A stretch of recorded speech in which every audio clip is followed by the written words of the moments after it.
He's flying! Yes! There's history!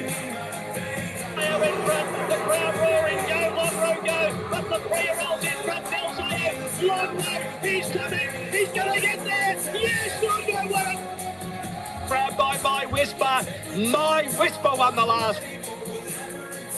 Welcome, punters, to another episode of the Whispers of Racing podcast. If you're watching on YouTube, you can see I'm flying solo today. Matty hasn't been seen since his pineapple lobbed at Eagle Farm, so I've sent out an MIA looking for him. So hopefully he's back next week. But I did get his thoughts for the pineapple, so stay tuned for that. So this week is C.F.ORR Stakes Day and big meeting Inglis in Sydney. I'll be previewing races 6 and 7 from Sandown. Plus, you'll get our bets, my bets around the grounds, our multi, which saluted last week, and the end of the show, we'll get Matty's pineapple, which saluted last week. So we'll get stuck into talking points this week. All-Star Mile voting kicked off on Monday with a nice soft launch at Federation Square. Don't know what the hell they were thinking with that. That was quite putrid and embarrassing. Don't even know why we needed a launch for it at Fed Square, but good to see it kicked off. Voting open Monday. We're only 16 days left of voting, so get voting if you are keen.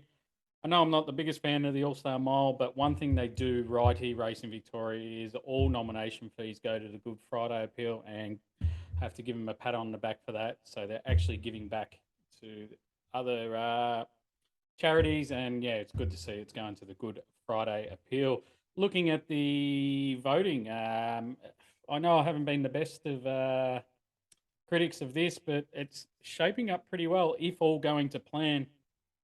I'm Thunderstruck, Alligator Blood, I Wish I Win, Zaki, Mr. Brightside, Nugget, The Inventable, Tuvalu, Keats, Laced Up Heels. You're in your top 10. You can probably take the bottom 2 out, and you can probably add in Boogie Dancer, Gold Trip, Jacquino.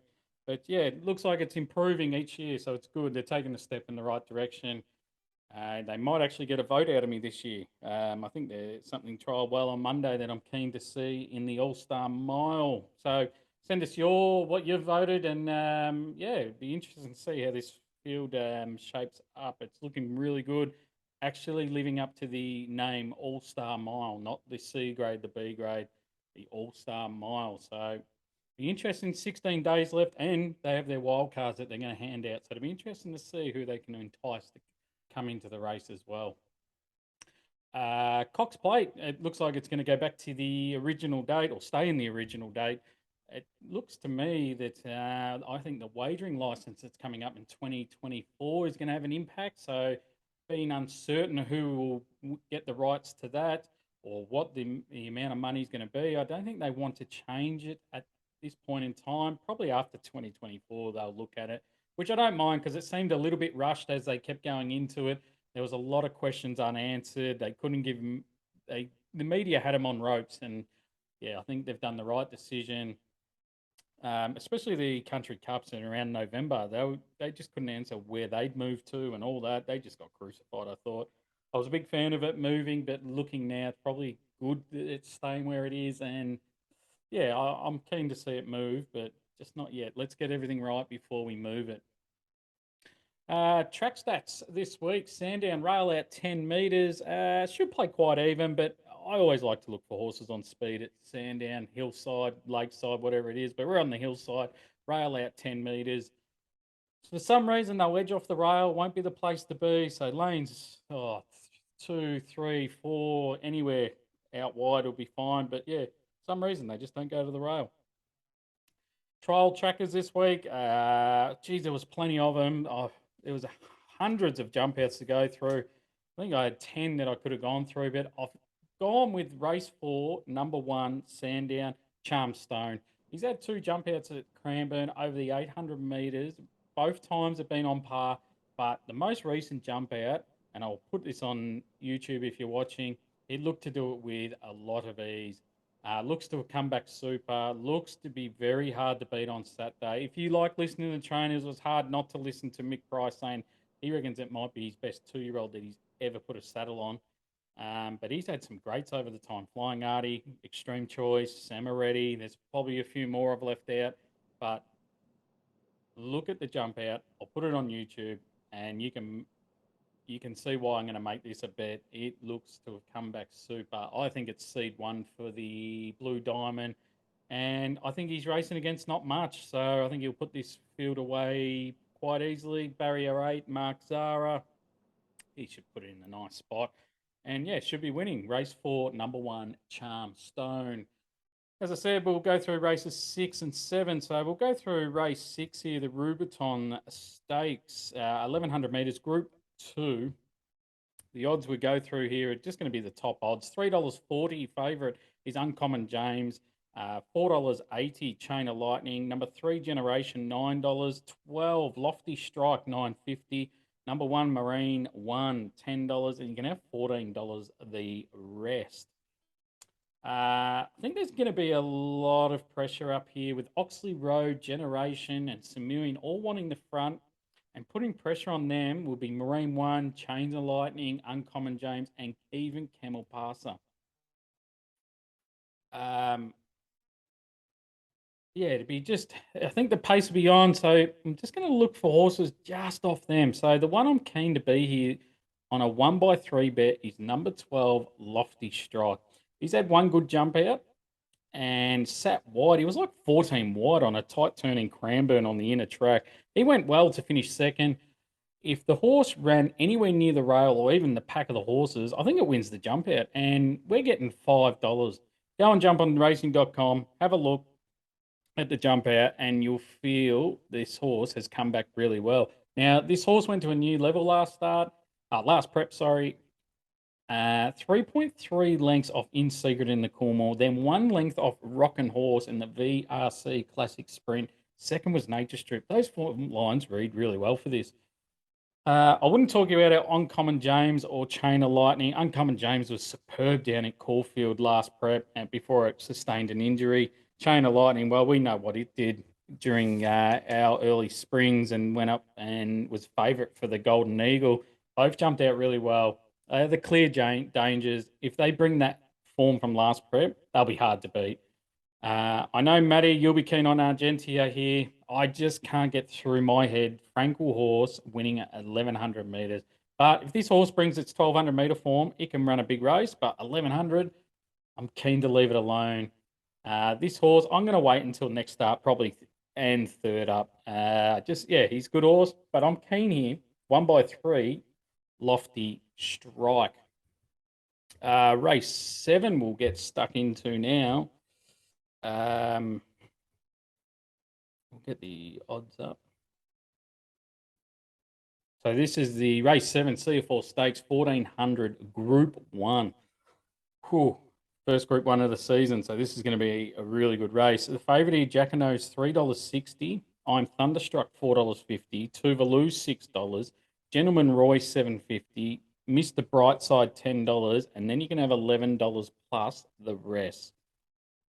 Oh, good race here. Speed here, I think Tuvalu and Gentleman Roy lead them up. I don't think either of them will want to hand up to each other, which means the tempo could be good here.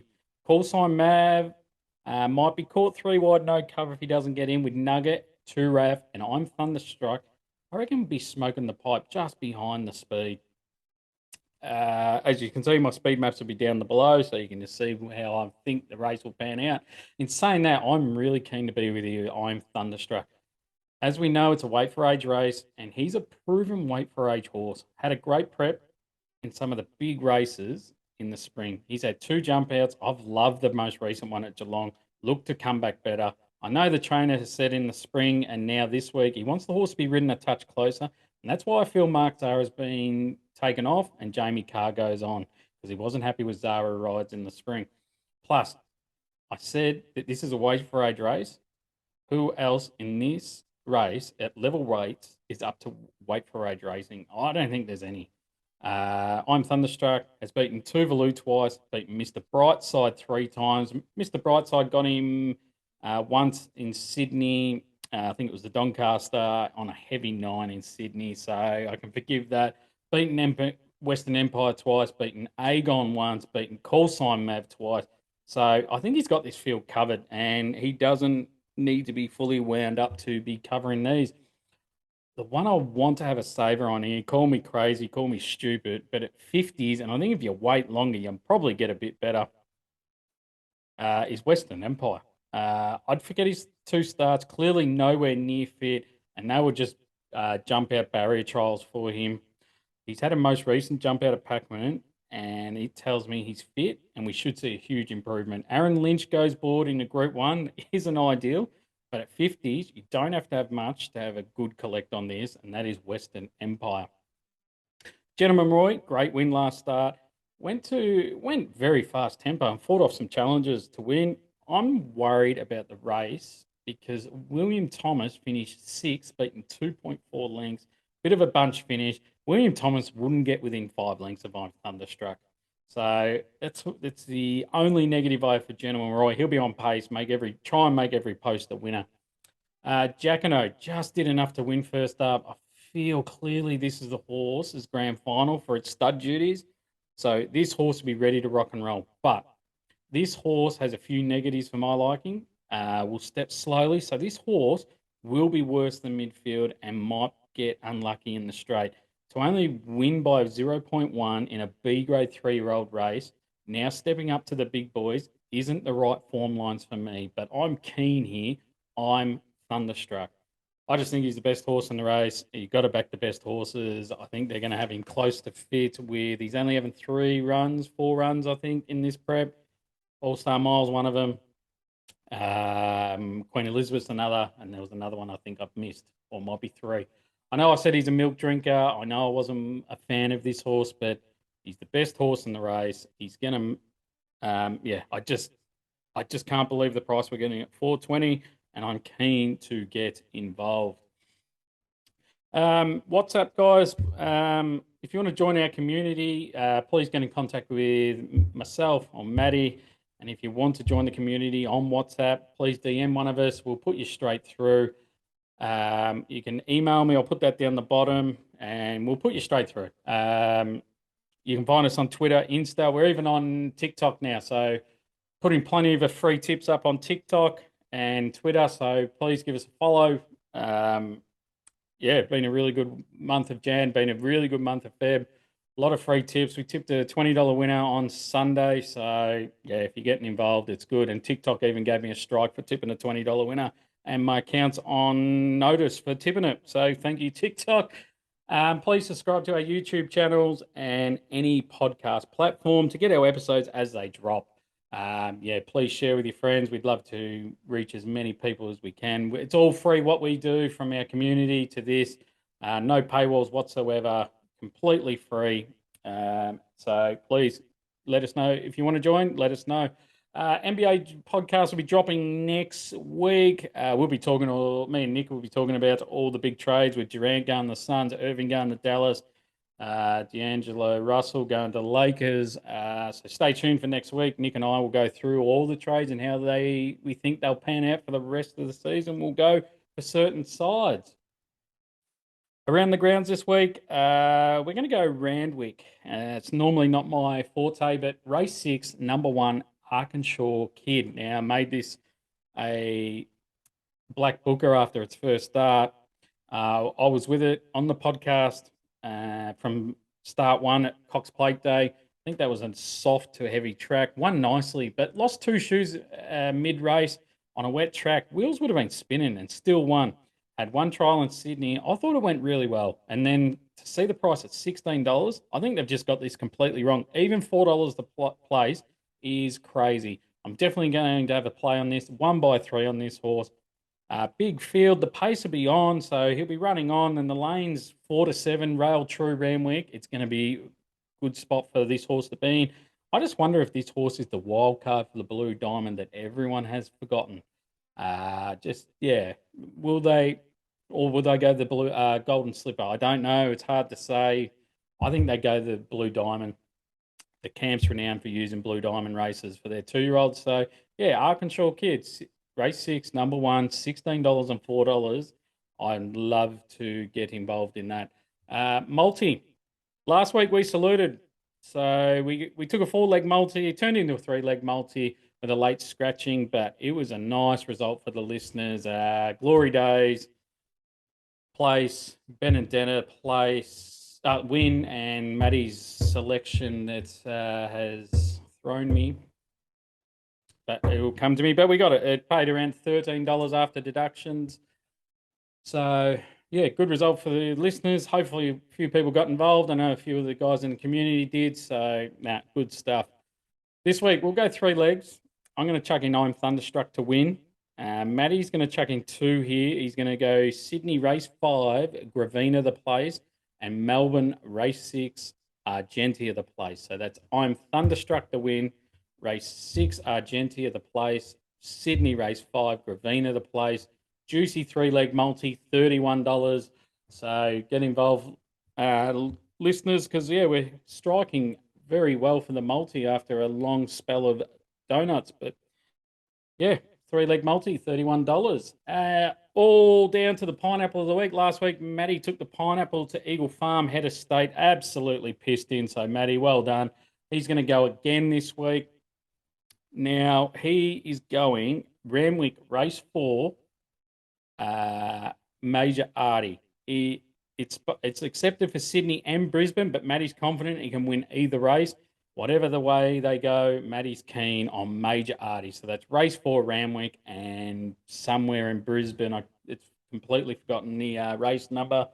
But Major Artie. Type it in your search bar. I think it's around $2 at Brisbane, and then Sydney, it's a bit more juicier. So Matty likes Major Artie. Thank you all for listening. Short and sharp. Plenty of winners found last week. Thank you for all the support during the week. We'll be back next week for Lightning Stakes Day. Hopefully I find Matty and we can, talk about some big races coming through the autumn. Thank you for listening, guys, and we'll be back next week for another edition of the Whispers of Racing podcast. I'm not a good person, but it just goes to show that good things do happen to bad people.